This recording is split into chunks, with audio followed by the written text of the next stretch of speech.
There's a particular kind of horror in wanting to be seen so badly that you stop caring how you're seen. Perfect Order explores that hunger through two people willing to trade control, intimacy, and morality for the promise of visibility. The camera becomes a confessional, a courtroom, and eventually a weapon. This isn't about art or beauty. It's about what happens when attention replaces meaning. Greetings, ghouls, and welcome to a dive into horror television. Tonight we explore the twisted world of Perfect Order from one of my favorite shows, The Hitchhiker. We open to a photographer taking avant-garde photographs of three models. The photographer, Simon, is short-tempered and tells the models to shut up and pretend to be dead.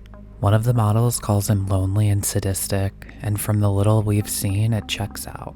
Simon seems to be a perfectionist, but his health may be deteriorating. He nearly collapses before chugging some vodka. We cut to an art gallery and we see some interesting work. A woman named Christina is there marveling at the photographs on display. Anyone Simon shoots with his camera becomes very famous. A car pulls up and Christina spots Simon, so she runs after him. She wants fame more than anything else. Simon wants a perfect masterpiece. He walks in and there's a round of applause. A critic tells Simon his work is excellent, and Simon pulls out a gun and says he doesn't care what critics think. They're policemen, and he's a thief. Simon knocks drinks off a table and gets on top. He holds the gun to his head and threatens to kill himself. Then he wonders if a mass killing would be better. He starts shooting around the room like a maniac. He shoots each of his photographs. Christina can't help but tell him he's incredible. She's a big fan. Simon knocks down a one-way mirror. Nishi was recording him. Simon tells everyone that it's over, nothing exists but this. Nothing is art. The crowd goes wild. I love the art world. All of his paintings start to bleed paint from the bullet hole. So Simon goes to his car and Christina follows him, desperately begging to model for him. No one will help her become famous, and that's all she wants. She has no loved ones or family, which works out for Simon. He's looking for a victim. If she agrees to follow his every command, then he agrees she can model. She gets in the car. When they get back to the studio, he has her spin and spin some more. I'm dizzy just watching her. Then he throws a bucket of water on her and styles her how he wants. He wants her to give pure, flawless sex in her expression. She rips her clothes off. He tells her to seduce him. He has a sharp pain in his midsection and must rest. So Christina goes off with Nishi to look at clothes. She picks her favorite, then notices a camera is watching her. She teases the camera as Simon watches from another room. Later, Simon wipes her with white paint on her back. She asks when he will photograph her, and he says soon. When she's finished, she takes off her robe and she gets into the yellow pool of water. He tells her to surrender. Out of nowhere, he shoves her head underwater. That must be terrifying. Nishi records the whole fiasco before pulling Simon off of her. She cries and coughs the water out of her lungs. Simon goes to fix his cameras when she comes in heated. He tells Nishi to give her money and get rid of her. She's no different than the rest. She tells him she's a human. He can't use her like a piece of meat. She swore not to question anything, yet she's doing just that. She begs him for another chance. Simon tells her to stay and rest. Simon wakes up that night and is ready to make more pictures of her. She goes to a red room. Simon tells her there's only one perfection possible for humans, and that's death. Flawless death. The pictures on his wall behind her catch on fire from a laser beam. The first step of death is to be afraid. He shoots another laser beam behind her, and this time it gets her good. Her back is bleeding. She's terrified. She goes into another room. He tells her that through death, she will become immortal. She starts fighting him off and yelling. Nishi hears her screaming and runs down to see what's going on. There's a laser just inches away from their struggle. Simon walks right into it and gets got. The perfect image of Simon is taken and we see him on the television screens. He collapses on her. His perfect photograph is complete, but he was the subject all along. In Perfect Order, perfection is not portrayed as excellence or discipline, but as an aggressive force that erases anything human. Simon does not seek beauty in imperfection, vulnerability, or growth. Instead, he treats imperfection as a flaw that must be corrected, silenced, or eliminated. His version of perfection requires absolute control, and that control is enforced through intimidation, fear, and physical harm. What begins as artistic direction quickly becomes coercion.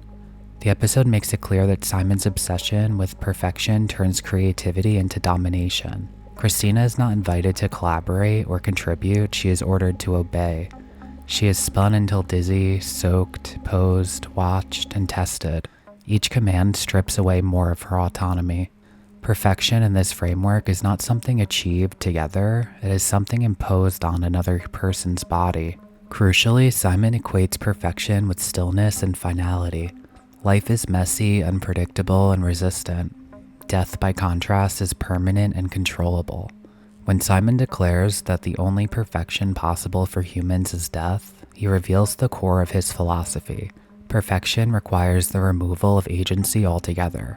A dead subject cannot resist, disappoint, or deviate. Violence becomes the logical endpoint of his aesthetic. The episode also shows how perfection justifies escalation. Simon's early cruelty, verbal abuse, humiliation, exhaustion gradually intensifies into physical danger. This mirrors how abusive systems often operate. Harm increases slowly, framed as necessary, meaningful, or even transformative. Christina is repeatedly told that her suffering is part of something important, that fear is a step toward greatness. The language of art masks the reality of abuse. Importantly, Simon's own body betrays him. His health is failing, he drinks excessively, and he collapses under the weight of his obsession. The episode suggests that perfectionism is not only violent towards others, but also self-destructive. Simon cannot survive the standards he imposes. His body becomes another imperfect object he tries and fails to dominate. The final irony is that Simon achieves his perfect image only by accident and only by destroying himself. The moment he loses control, he becomes the subject rather than the author of violence. His death exposes the lie at the heart of his worldview. Perfection cannot be engineered through force. It only exists as an illusion sustained by power. Ultimately, Perfect Order argues that when perfection becomes absolute, it stops being aspirational and becomes lethal. Violence is not a side effect of Simon's art, it is its foundation. The episode warns that any system demanding flawlessness will inevitably require someone to be broken to maintain it. In Perfect Order, fame is not presented as recognition earned through talent or expression. It is presented as a transaction, one that requires surrender. Christina does not approach Simon with a vision of her own or a desire to create. She approaches him asking to be chosen. From the beginning, fame is framed as something granted by power, not something built through agency. Christina's willingness to submit is what makes her valuable. Simon is not impressed by ambition alone. He is drawn to her lack of boundaries. She has no family, no safety net, no competing loyalties. This absence is treated as an advantage. The episode suggests that the culture of fame favors those who are most disposable, those who can afford to give everything because they have nothing else protecting them. Submission becomes explicit in the rules Simon sets. Christina must not question him. She must obey every instruction. She must accept humiliation, exhaustion, and fear without protest. Each condition strips her of autonomy while promising future recognition. Fame is always just out of reach, used to justify increasing harm. The episode exposes how aspiration can be weaponized to keep people compliant. What makes this especially disturbing is how Christina initially internalizes the logic. She rationalizes Simon's behavior, apologizes when he harms her, and begs for another chance even after nearly being killed. Fame reframes abuse as opportunity. Pain becomes proof of commitment. Endurance becomes virtue. The system trains her to see survival itself as failure. The presence of surveillance reinforces this dynamic. Christina is watched even when she believes she is alone. The camera does not merely record, it disciplines. Knowing she may be seen shapes her behavior, encouraging performance over authenticity. Fame requires constant visibility, and visibility demands self-policing. Submission becomes automatic. The episode ultimately shows that fame in this model offers no protection. Christina's body is expendable. Her suffering is content. Her fear is part of the aesthetic. The promise of immortality through art is revealed as empty. What lasts is not the subject, but the spectacle of their destruction. By the end, Perfect Order makes a bleak claim. In systems obsessed with fame, success often belongs not to those with vision, but to those willing to disappear into someone else's vision. Fame does not elevate Christina, it erases her.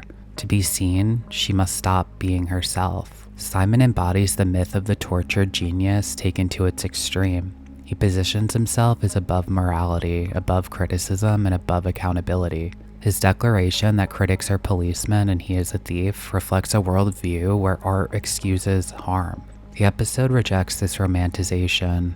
Simon's authority is not creative, it is authoritarian. His studio becomes a controlled environment where he dictates movement, expression, and meaning, mirroring systems of abuse that hide behind prestige and talent.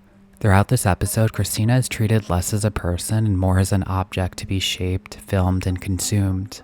Simon doesn't care who she is, only how well she can perform desire, fear, and submission. Her individuality is irrelevant to him. This reflects a broader critique of industries that commodify bodies, especially women's bodies, while disguising exploitation as opportunity. Nishi's constant recording reinforces the episode's fixation on observation and control. The presence of cameras turns violence and documentation and suffering into content. No moment is private. The surveillance does not protect Christina, it enables Simon. The episode suggests that being watched does not guarantee safety. Sometimes it only ensures that harm is preserved and circulated.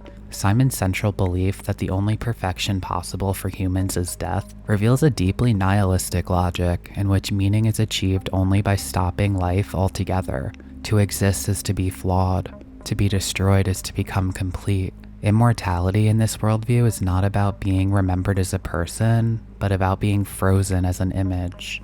The promise of immortality is used as coercion. Simon frames Christina's potential death as a gift, a transcendence that will lift her above ordinary existence. This mirrors real cultural narratives where suffering is romanticized as the price of greatness. Pain becomes meaningful only insofar as it produces something that lasts. The episode exposes how easily this logic can justify cruelty, especially when the person offering immortality holds all the power. Crucially, immortality here is one-sided. Christina is told she will live forever through art, but she will not be there to experience it. Her survival is irrelevant. What matters is the object produced from her destruction. Immortality belongs to the image, not the individual. Simon's death is not heroic or transcendent. It is abrupt and meaningless. The episode makes it clear that systems built on domination eventually fail because they deny the unpredictability of real human resistance. Christina's refusal to fully submit disrupts the illusion of perfect order. The artist who believes he controlled everything became the final subject of his own violence. The episode critiques the dangerous overlap between art, power, and exploitation. It dismantles the fantasy that genius justifies cruelty and exposes how fame-driven systems reward submission while punishing humanity. The episode's ultimate message is stark. When art demands obedience instead of understanding, it ceases to be art at all and becomes a mechanism of harm. Virginia Madsen played Christina and is known for her work in Sideways, Candyman, The Prophecy, and The Haunting in Connecticut. Simon was played by Steve Inwood, and he was in 3 episodes of Murder, She Wrote, as well as Fame, Cruising, and Staying Alive. Nishi was played by James Shigeta, who was in Mulan, one of my favorites, Die Hard, The Crimson Kimono, and Midway. The episode was directed by Daniel Vigny, and he's known for One Woman or Two and a bunch of French films.